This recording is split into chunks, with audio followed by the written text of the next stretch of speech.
Djali ishte pak i bezdisur, ishte shumë i përkëdhelur. Kjo si duket e quajti, djali humbi dish, edhe në fundi djali në pust. Edhe mbas 3 ditësh filloi të mbante pak erë. E nxjerrin djalin, e varosin. Kjo zonjë ishte shtatzane. Përshëndetje miq dhe mirë se erdhët në këtë video. Keni hyrë në kanalin tim zyrtar në YouTube, Odeta Dume Mandro. Për të qenë pjesë e live-eve të mia, mund të klikoni poshtë tek fotoja ime. Ditën e sotme, këtu në live-in tim, ne do sillim një histori të vjetër në kohë, por shumë të dhipshme. Do të flasim për familjen Baka nga Tepelena, ku një arkam goditi dhe vrau dhe fsheu trupin e djalit të burrit, një 14 vjeçar, ku më pas u ndalua dhe pranoi krimin dhe u dënua nga drejtësia në atë kohë me 25 vite burg. Por kjo zonjë, gjatë kohës që kreu dënimin në burg, solli në jetë një vajzë ku ju vendos emri Fatbardha, dhe sot familja Baka është në kërkim të Fatbardhës. Por kush do të jetë nga familja Baka për ta rrëfyer këtë histori me detaje, për ta kuptuar më qartë se çfarë ndodhi në ato vite, do të jetë nusja e një prej fëmijëve, pikërisht zonja Bukuroshe Baka. Kështu që hap dritaren dhe ftoj për ta dëgjuar këtë histori. Bukuroshe, përshëndetje nga Tirana. Përshëndetje nga Vlora, Odeta. Uroj të jesh Flasim pra bashkë. Uroj që të jesh mirë. Jemi të dyja sot për të folur për një histori, historinë e familjes tuaj dhe konkretisht historinë e Vjerrit. Një histori e vjetër në kohë, por që ti je në kërkim për të zbuluar të vërtetën. E dashur Bukuroshe, mund të marrë vesh këtë histori, do të dëgjoj me vëmendje sot. Mund të marrë vesh këtë histori. Vjeri im ka qenë i martuar dhe ka pasur 2 fëmijë, një djalë dhe një vajzë. Dhe në lidhje i vdes gruaja e parë. Po. I vdes gruaja dhe kishte fëmijët i kishte të rritur. Djali ishte diku 14-15 vjeç. Edhe martohet prapë, merr një grua tjetër nga Përmeti. Po. Ka një fshat i Përmetit. Ka qenë një grua shumë e mirë, shumë vllazë të mira thoshin për atë, por nuk e di, ky djali ishte pak i bezdisur, ishte shumë i përkëdhelur, si mund ta them. Kështu, edhe bezdiste gjithmonë këtë zonjën. Njerëkën i bie, logjikisht. Ishte i padëgjueshëm. Pra, ishte i padëgjueshëm, si duket kjo ishte shtatzane. Vjeri im kishte bënte tregti atë, ktheheshin një 2-3 ditë në shtëpi. Por banin tregti, që banin në kavaj, apo ku banin tregti të largët.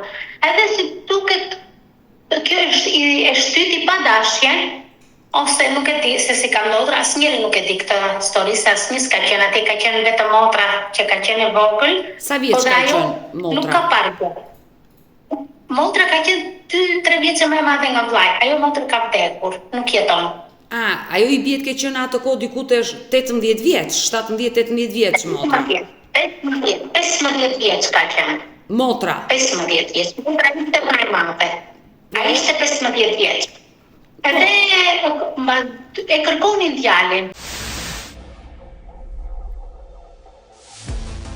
Kjo si duket e quajti pa dashje, ra djali dhe u vrasi, duket djali humbi dish. Edhe kjo si duket të hodhi në pus. Kishin një pus ujë 24 metra të thellë.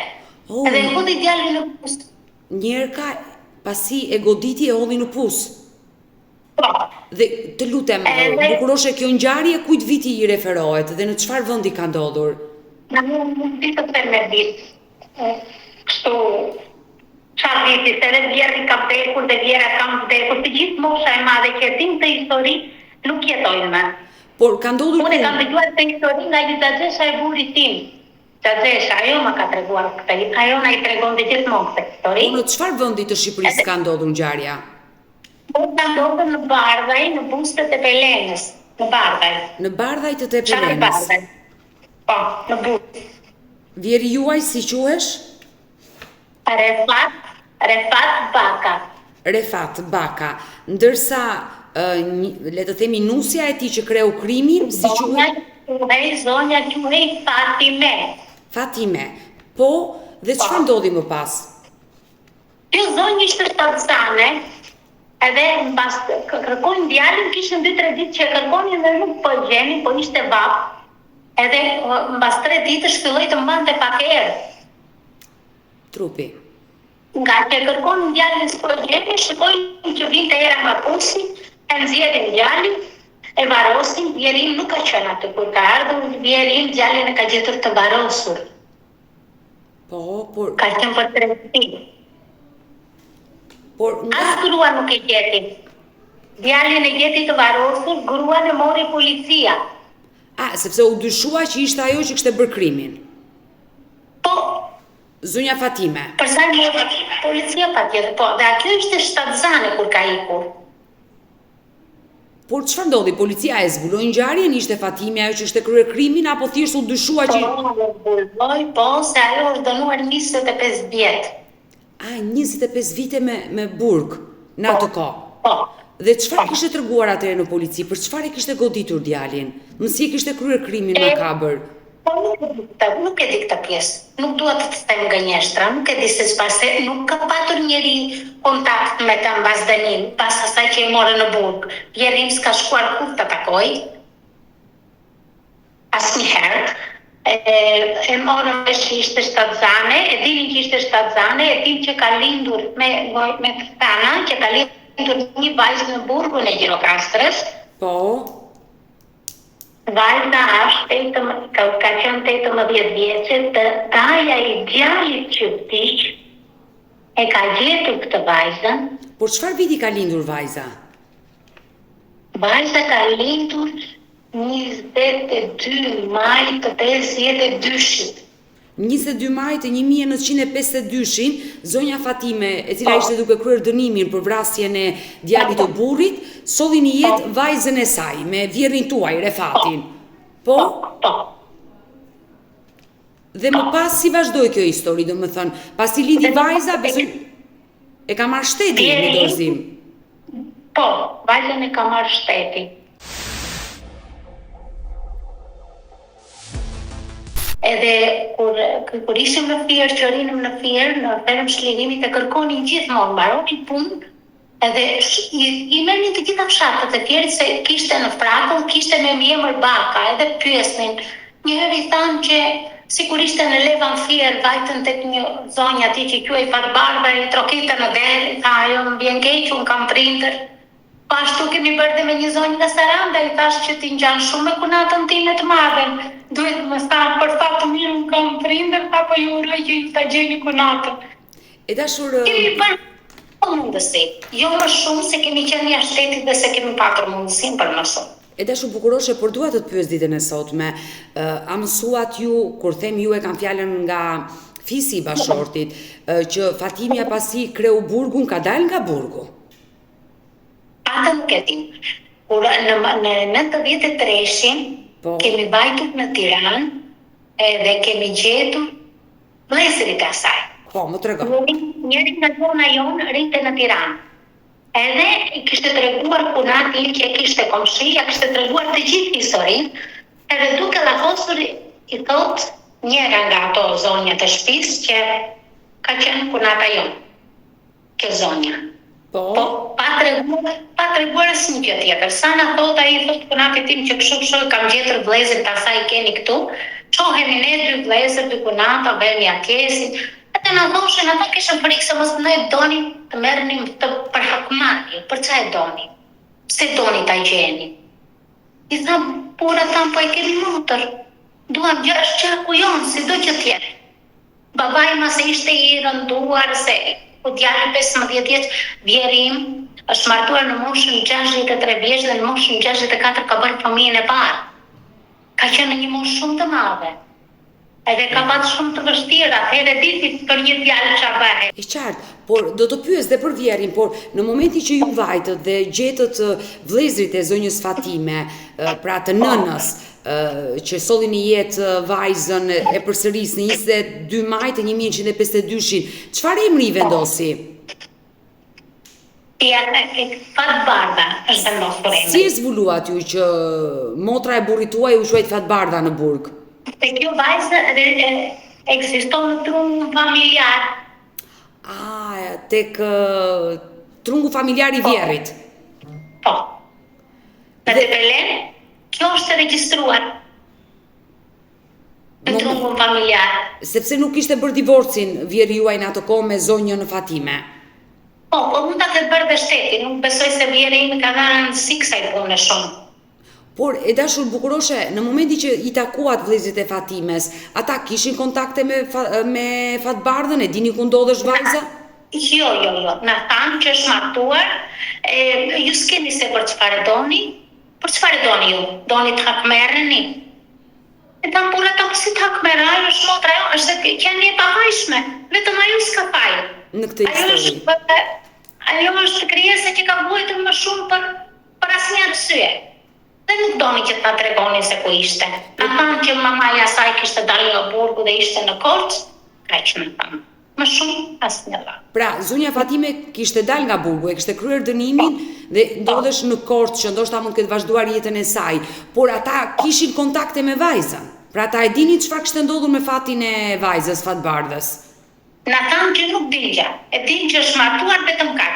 Nuk din gjë, nuk kemi as me motrën nuk kemi të bëjmë, as me besën, po e din që është martuar kaq. Nuk e morët guximin për të gjetur zonjën Fatime? Nuk donin, tanë që nuk e dim fare se po është, kemi dëgjuar që doli nga burgu dhe është në Korçë, po nuk as kemi as duam ta dim. E kuptoj qartë. E dashur bukuroshe, ndalemi pak tek historia e familjes së vjerrit tuaj. Në momentin që aty t'i vdiq gruaja dhe la 2 fëmijë, djalin ja vrau gruaja e dytë dhe histori e rëndë kjo që më tregove, ndërsa vajza tjetër nga se vdiq. Vajza ka vdek tani në moshë të madhe, në moshën 84 vjeçe. Le të themi që ajo jetoi, jo se I ndodhi diçka kur ishte e re. Por pasi ai u ndadhe me zonjën Fatime, u martua me një grua tjetër, me vjerën tuaj. Po. Si quhet vjera juaj? Manushaqe. Dhe me zonjën Manushaqe ai solli në jetë sa fëmijë? 5 fëmijë. Dhe një prej tyre është bashkëshorti juaj. Po. Bashkëshorti im është fëmia e dytë, I cili ka lindur në moshën 64, kur ka qenë babai i vet 64 vjeç. Kurse punati imi vogli ranë, e ka vdekur, nuk është në jetë, ka I për moshën 51 vjetë, ka lindur në 74 vjetë ka qenë babai vetë. Kur I ka vdek babai 84 vjetë, ka qenë 10 vjetë punati I vogël. Sa I vogël ka qenë, domethënë I ka sjell fëmijët nga martesa e tretë në një moshë madhore. Ti e ke njohur vjerin tënd? Jo, nuk e kam njohur, për fat keq. Nuk e ke njohur? Kur ti ke shkuar unë se ai kishte ndruar jetë? Po, shumë shpejt, shumë vite përpara. Por besoj me vjerën ke folur? As vjerën se kam njohur për fat keq. Si dhe ajo ka vdekur e re në moshë? Ajo ka vdekur e re, ka vdekur në moshën 53 vjeçe, kurse vjeri ka vdekur 84 vjeç. Por fëmijët që ishin kaq të vegjël, kush u kujdes për ta? Për njëri tjetri, kur ka vdekur babai buni, ka qenë ushtar. Po. Atëherë kam mbaruar ushtrinë dhe është kthyer në punë. Tjera ime ka marrë pensionin e burrit, se s'kishte punuar ndonjëherë, se vjerin ka vdekur në punë. 84 vjeç në punë. Se ka qenë xhandar në punë të votit dhe nuk I njiheshin vitet e xhandarmërisë. Që ka bërë? Ishte I detyruar të punonte të rriste fëmijë. E qartë, por besoj që nëna ju ka treguar fëmijëve për këtë ngjarje. Nëna ka treguar vetëm se donte që ta gjente dhe ajo është munduar, po e di, në atë kohë atëherë nuk ka patur shumë mundësi, ka patur vetëm me të pyetur, me të thënë, dhe ajo e kishte zbuluar që kishte lidhur vajzën në Gjirokastër. Pastaj vjet daja I djalit që vdiq, edhe I thotë që vajza është 18 vjeç, I thotë vjerit tim dhe do që ta takosh, vjeri im nuk pranon. Vjera ime donte. I tha që të kam gjetë vajzën, do ta pranosh? Nuk donte. Dhe donte sa të mbyllë syt, mos ndodhte të fëmijë. Refati e ka mohuar të bijën. Po. Fatkeqësisht. Dhe kjo ti e përshtypjen e dashur bukuroshi që familja e nënës gjithnjë ka pasur kontakte me vajzën. Familja e Fatbardhës? Familja e Fatimes ka patur kontakte me vajzën, përderisa ata kanë ditur informacione që ajo Jo, a ishte daja, ai që kishte informacion që kërkoi ishte daja e djalit që vrau kjo zonja. E kuptova, të nuse së parë që vdiq. Bra. Por ai nga e dinte për vajzën? E kishte kërkojtur, sa ai kishte shumë marrëdhënie të mira me bjerin. Sado që i kishte vdekur notra, kishin marrëdhënie, kishin hyrë dale normale. Sepse ishin fëmijët në mes, është e kuptueshme kjo gjë. Ishte vajza dhe jo vetëm ajo, njerëzit më përpara ishin shumë të respektueshëm, shumë të lidhur, kishin më shumë respekt për njëri tjetrin.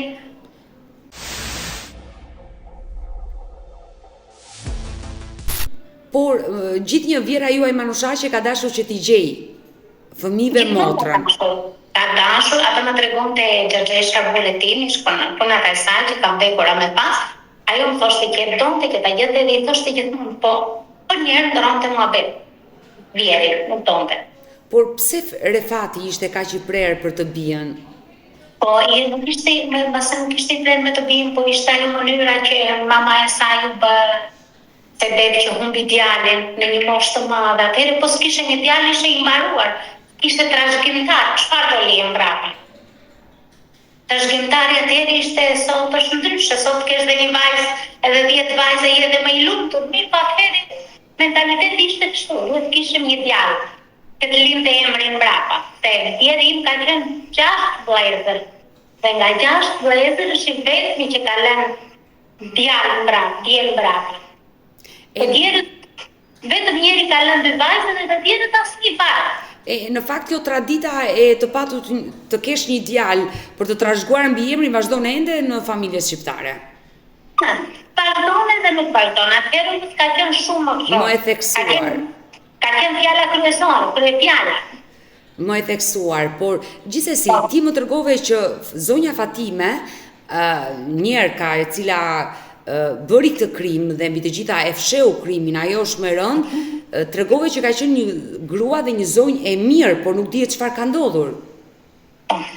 Xhaxhesha e burim shumë poshtë, ishte një zonjë grua, ishte e nderuar, ishte respektueshme, edhe më atë që më ka thënë ότι e donte vjerin tim shumë.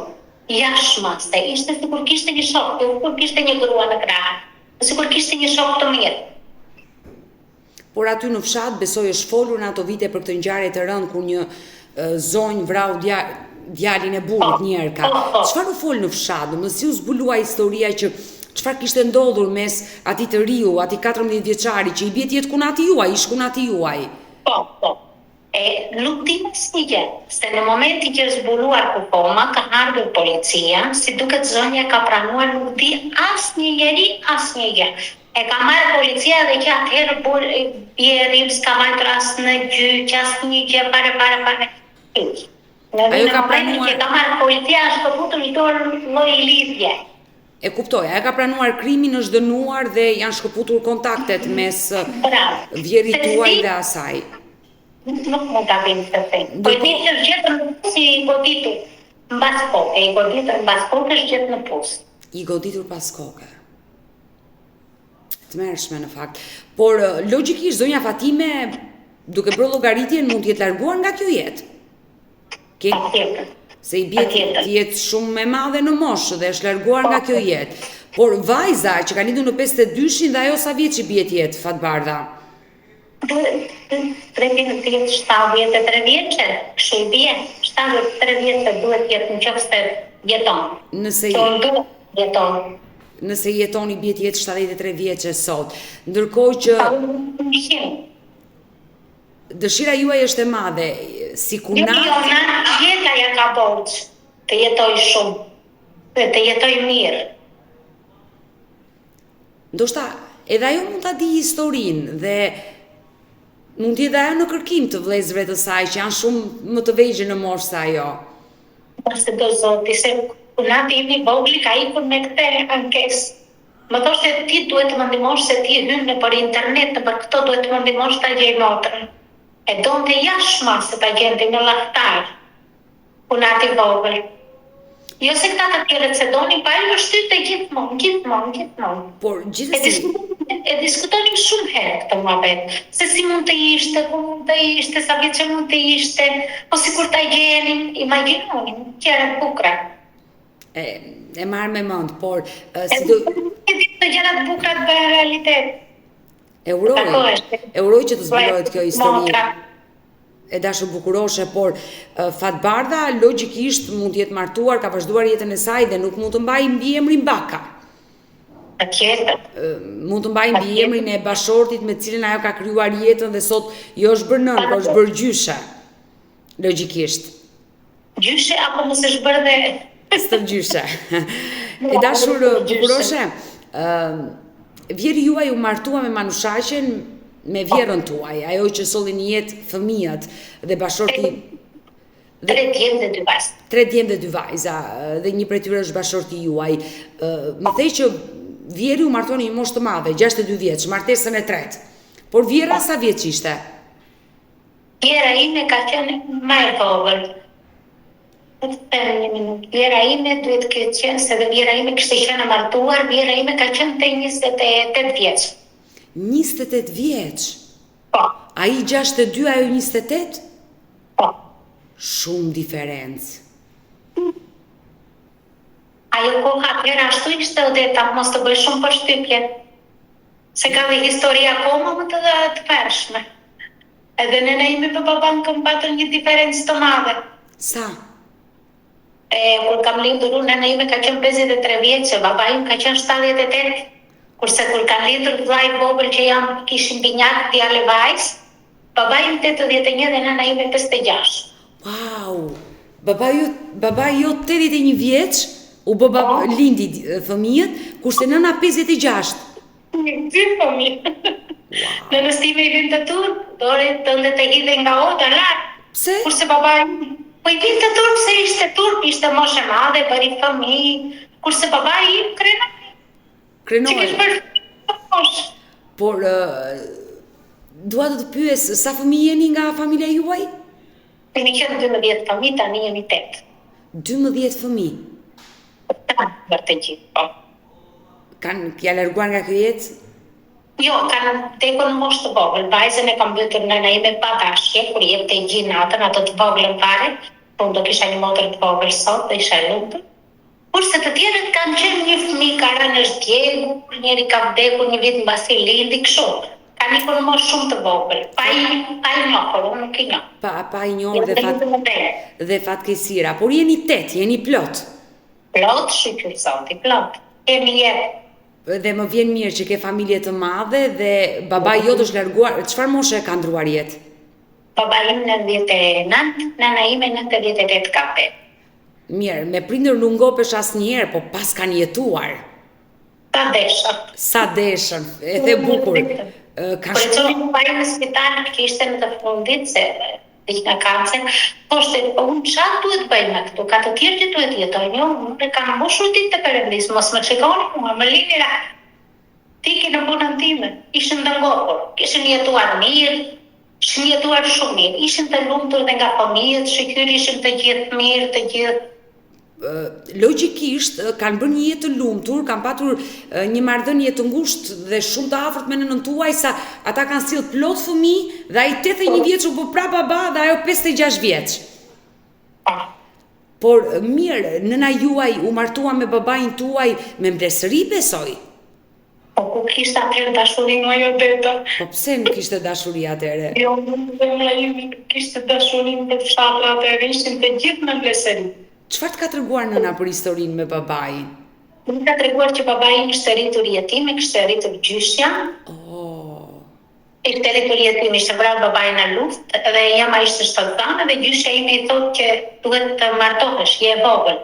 Duhet të rish sa të lindësh djalin dhe të ta rispekt. Martohu. Edhe mbajti vetë babain tim deri në moshën 27 vjeç, babai nuk i kishte gjetur nënën. Në moshën 27 vjeç i gjeti dhe nuk u ndan kur, sado që nëna ishte martuar 2 herë, babai im se pati me keq që t'i vdesi burri dhe t'i leri 3 fëmijë të vegjël, ja vran burrin, dhe i lan 3 fëmijë të vegjël, 2 të jenë një vajzë, dhe babai im u bë prind për ata, i rriti.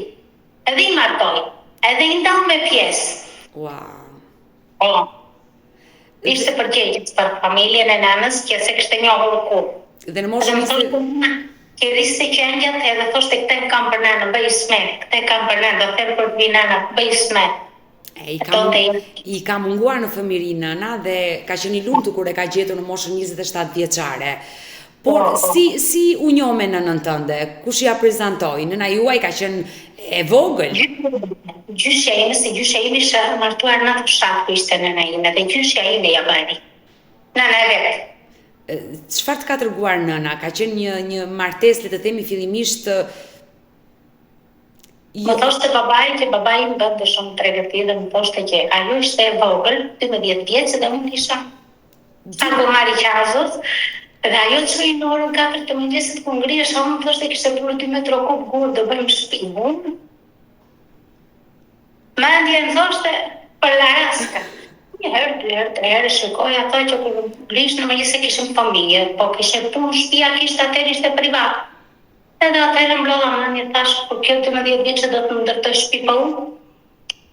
Çfarë do të ndërtoj? Po tani mblodha mendje, më vuri ajo në rrugë. Me sollin vete. Bravo nëna. Ajo ka qenë 12 vjeç fëmijë, ta mendosh sot në kohën e sotme, ndërsa babai juaj sa ishte në atë kohë? 12 vjeç nëna apo babai? Babai im në babai im ishte 81 dhe nëna ime 56, ai 25 vjeç më i madh. 37 vjeç. Wow, 37 vjeç babai, nëna 12 vjeç, jetuan bashkë u kënaqën. Me dashuri, me gjithçka. Shumë të lumtur, shumë të kënaqur.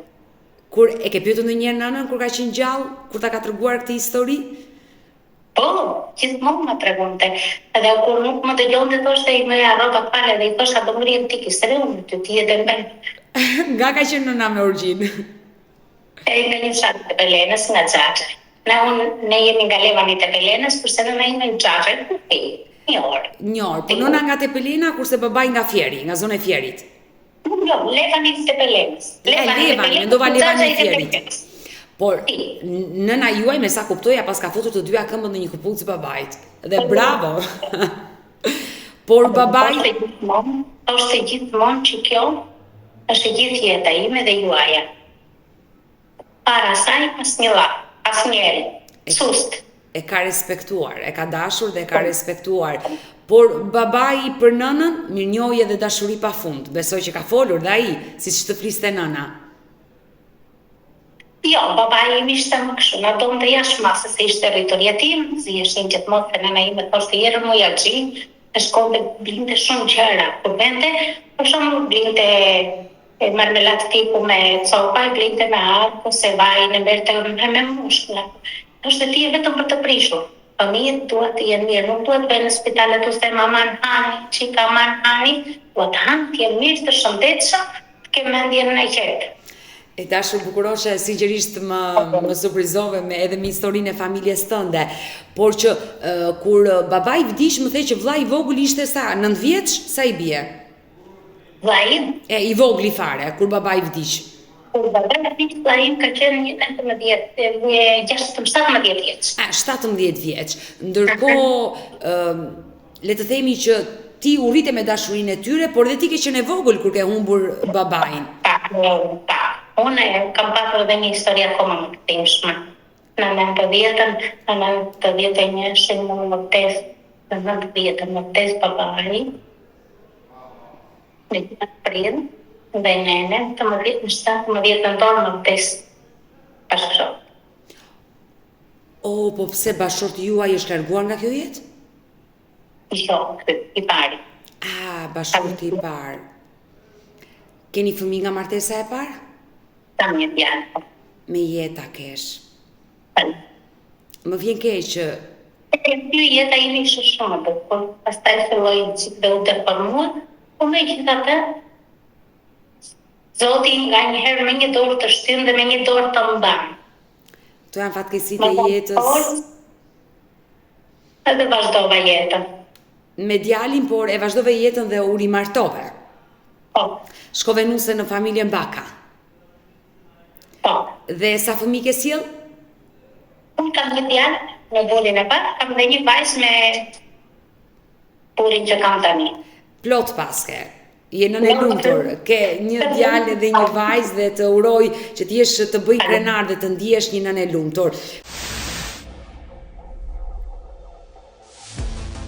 Mirë, dashur bukuroshe se nga një temë shkuam në një temë tjetër dhe folëm gjithë historikun e familjes Baka, por edhe të familjes tënde nga vajzëria. Sepse dua në këto momente që të bëj një thirrje për gjithë. Dhe emocionove që i ktheva të gjitha këto.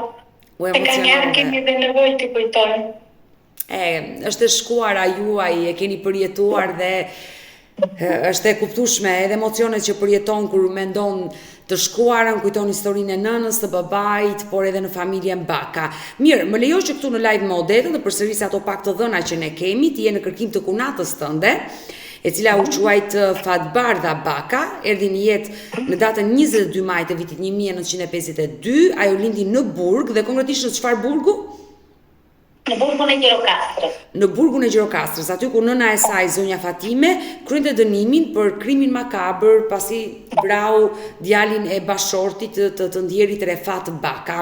Dyshohet se vajza u rrit në jetimore dhe pas moshës 18 vjeç u martua dhe ka vazhduar jetën dhe sot i bie të jetë 73.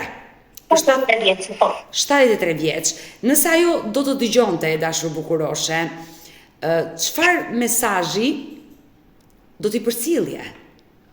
Të përcjellje një mesazh që të jetë shumë e lumtur, se ka dy vëllezër, ka dy motra që e presin kështu. Nuk e merr me mend. Sa shumë që e duan e kërkojnë, është gjaku i tyre. Dhe ata janë gjaku pastaj, dhe ajo ka nevojë për ata. Po dhe këta kanë nevojë për ata, për gjaku i tyre, dhe është e papashme. Gjithmonë kemi atë që ka vuajtur pa patur fajë. E kupton, gjithë jeta saj ka ndryshuar pa patur fajë në këmbund. E pa fajshme. Po posha në qoftë se diku është dhe në dëgjon, të lutesha në asnjë moment të mos hezitonte. Ta ngritë telefoni dhe të merrte një telefon. Dhe ne do jemi shumë. Dhe burin, dhe kunati, dhe motrat shumë të lumtura. Kunatat e mia llahtara. Edhe një natë, nata ime më thotë se pash një ëndër, si kur më herdi nëna ime kishte veshur fustan të bardhë. Edhe më tha, i thash, po 20 vjetë, ka vdekë të burin. Më tha që jo, do martohet pak bardhë. Edhe vetëm qante të na i thoshte në telefon. Ajo, nga që është e madhe në mosh, edhe tani ka malë, edhe i kujton gjëra të ndryshme, është e çuditshme. Brengat e të kaluarës që është e kuptueshme. E dashur bukuroshe, por motra nga martesa e parë e Refatit që ka ndruar jetë, që i vdiq vllai nga njerka, por ajo ka qenë interesuar ta gjente Fatbardhën? Nuk ka dashur, dhe njëherë që kënë ardhë të mesazh dhe emision vazhdon, në ka thënë që unë nuk ka motër, e mira ishte të mos ta kërkoni se kam humbur një vllah. Kam humbur vllah. Pra, ajo motrë nuk ka qenë interesuar që ta gjente motrën? Jo. Shkaku se... Nuk duhet të ta një. Po dhe ju s'keni në një arsye. Edhe atëherë kur ke një ardhur në emision vazhdon, kishte ngeli shumë qef. Të jetën. Patët konflikte? Jo, asnjë konflikt, jo. Po kishte dëshirën që ta njifte. Kupton dhe që ta njifte se e quante që vllaja saj, po vllaja saj vërtet humbi jetën, po nuk ishte faj kjo. Kjo ishte e palindur. Shpaj ka një krijes që nuk ka lindur fare. Se bëri dikush një krim. Ajo s'ka fare. Prandaj të pyeta nëse ajo motër ishte interesuar për ta gjetur motrën e saj Fatbardha, po për shkak se ajo humbi. Po jo, s'ka qenë interesuar, jo, nuk donte. Është e kuptueshme, humbi të vllajën nga nëna. Po. Dhe kuptueshme shumë është. Edhe ajo ishte gjaku i saj, siç ishte vllai i saj. Edhe nëna saj vdiq, po se kishte fajën kjo. Edhe nëna e kësaj bëri një krim, po prapë se kishte fajën kjo. Duhet të kuptojmë një çifte të krijesat e papajshme të mos i ngatrojmë me të gjitha të tjerat. Dhe mua vjen mirë që ti, kunata e Fatbardhës, ke dalë sot këtu në live modetën dhe ke të... unë gëzohem kaq shumë kujtoj se kur është motra ime tani, ajo është bërë dhe pjesë tamë si motra ime. Edhe unë gëzoj shumë duhet që të takoj. Gjashma se kam tërë këto vite që bëj shumë ndime për ta gjetur, shumë. kërkime të cilat realisht nuk arritur që të gjeni një adresë. Sepse unë të pyeta për motrën e madhe, a e ka kërkuar e ti më thej jo, thash e kuptueshme sepse edhe vetë Refati e mohoi të bijan. Vetëm për shkak të ngjarjes së rëndë që ndodhi pikërisht në vitin i bie të ndodhur në 52-shin ka lidhur Fatbardha, i bie në 51-shin të ndodhur ngjarja në Tepelen. Krimi, kur ndroi jetë djali pikërisht 15 vjeç në atë kohë ku u vranë në mënyrë makabre nga njërka e tij. Mirë, Bukuroshe, ne ishim të dyja këtu në këtë live, ta uroj me zemër që dikush që mund të na ndjeki dhe e njeh mirë këtë histori, e njeh Fatbardhën, e di historinë e saj, të na ndihmojë me ndonjë adresë, ti ditën e sotme përcolli një mesazh për të. Unë uroj që ajo të jetë gjallë. Por 72 vjeç shumë, 72 për 73 e re është. Të ketë 100 vite të lumtura, të vej 100 vjeç, të jetë e lumtur, edhe të desha shumë që ajo të bënte e gjallë për vëllezërit, për motrat që e duam shumë, e duam jashtëmase shumë, vërtet. Edhe Zoti bën mrekullia, unë kam shpresë tek ty, se ti do na japësh atë përgjigjen që duha dhe nuk dua ta mendoj fare. Perin mund të mos jenë në jetë, atë s'dua ta mendoj fare. Edhe unë s'dua ta mendoj. Në jetë dhe Zoti ka shumë detyrime. Dhe unë s'dua ta mendoj sepse 72 vjeç është shumë e re, por dua të të bëj një pyetje, se një gjë tjetër e mendoj. E keni menduar që ndoshta largësia që janë rritur pa njëri tjetrin, ndoshta nuk ka interes ajo t'u njohi? Dhe ta frapa jo të jetë mirë, të jetë e lumtur. Po ne duam, nuk është se duam diçka nga ajo, as ajo kërkon diçka nga ne. Po gjaku thërret të deta. Gjaku thërret, nuk e thërresun, e thrasin vëllezërit, motrat e saj, edhe këta janë të papajshëm dhe ajo është e papajshëm. Dhe ajo e papajshëm edhe këta janë shumë të papajshëm. Kam se të mos kenë motrën e dyre të mos të njohin motrën e tyre, të mos të njohin gjakun e tyre, të mos të njihen kushurinë me njëri tjetrin. Vajza ime nesër me djalin e Fatbardhës. Pa e ditur. E kuptoj. Gjaku thërret dhe uroj që të zbulohet kjo histori. Ne do mbetemi të dyja bashkë kontakte, dashur Bukuroshe, dhe falenderoj shumë. Jashtëmase dhe pres përgjigjet më të bukura nga ty dhe nga të gjithë ata që na dëgjojnë. Të gjithë ata njerëz të mirë që dinë diçka, le të bëjnë një nder që vëllezërit dhe motrat të bëjnë bashkë. Amin. Mendoj që do bëjnë 5 vëllezër e motra të lumtur. Atë të mendoj, nuk ka asgjë tjetër. Do i bëjnë të lumtur. Uroj që ditën e sotme të kemi reagime dhe të marrim informacione për të zbuluar historinë e Fatbardhës dhe për gjetur një adresë së saj, kështu që do mbetemi në kontakt dhe të përqafoj nga Tirana. Edhe unë zemër, të përqafoj. Edhe urime për emisionin edhe kështu. Gjithë shqiptarëve e bëua zemrën malë. Faleminderit Bukuroshe. Të falenderoj. Faleminderit. Miropafshim. Ciao. Mirë të dashurish, ne kemi ardhur në fund edhe për këtë live. Unë ju falenderoj që ndruat me mua deri në fund të kësaj video. Uroj dhe shpresoj që të gjithë ju që na ndoqët ditën e sotme, ju që mund ta njihni historinë e Fatime Bakës, e martuar në atë kohë në familje Baka, por të vajzës së saj, Fatbardha Baka, që lindi në burgun e Gjirokastrës në 23 maj të vitit 1952, jeni të lutur të gjithë të më kontaktoni në numrin tim të telefonit 069 99 55 698 që ndodhet poshtë ekranit, pasi Fatbardha kërkohet nga motrat dhe vëllezërit e saj. Uroj dhe shpresoj që familja Baka ta gjejë sa më shpejt Fatbardhën dhe të bashkohen vëllezërit me motrën. Mirë, ne kemi ardhur në fund edhe për sot. Nëse dhe ju keni një histori për denoncuar, mos hezitoni të më shkruani në numrin tim të telefonit, por mund të më dërgoni mesazhe edhe në rrjetet e mia sociale, në Instagram dhe në Facebook me emrin Odeta Dumemandro dhe këto janë faqet e mia zyrtare. Ndërsa këtu lart tek fotoja ime mund të klikoni dhe të abonoheni, të bëheni pjesë e kanalit tim zyrtar në YouTube, ku çdo dite jam live ora 10 me këtë histori reale, histori njerëzore. Faleminderit që më ndiqni dhe ritakohemi nesër.